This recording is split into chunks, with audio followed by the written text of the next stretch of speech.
Good afternoon. I'm Morgan Thompson. The White House continues to defend its framework agreement with Iran.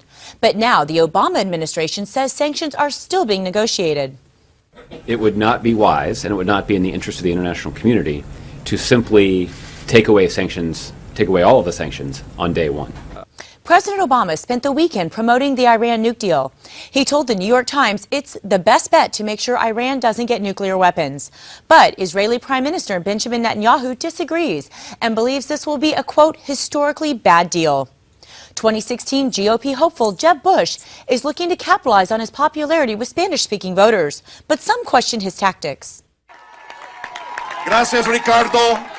That's Jeb Bush back in November on the campaign trail with Florida Governor Rick Scott.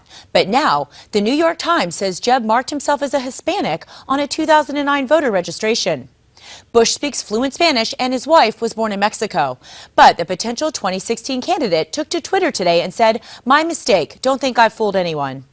And now, a majority of voters in 3 swing states say they support the use of marijuana. Take a look. According to the latest Quinnipiac poll, people headed to the voting booth in Florida, Ohio, and Pennsylvania are giving pot the green light. More than 80% of respondents support the use of medical marijuana, and more than half are okay with recreational use. Members of the Pi Kappa Psi fraternity at the University of Virginia plan to sue Rolling Stone magazine. This after Columbia School of Journalism called the article reckless. It was the collective fault of the reporter, the editor's supervisor, and the fact-checking department.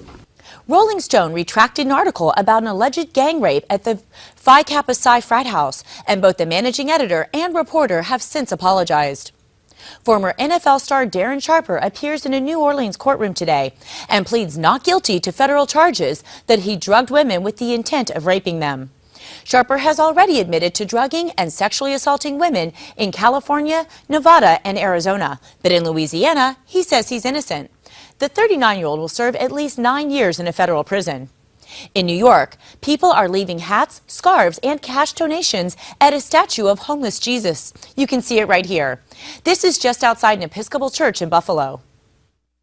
It's just amazing what's all been collected.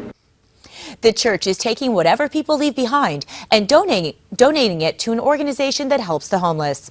Finally, today marks the opening day of Major League Baseball season. And now America's pastime is headed to the nation's capital for an All-Star Game.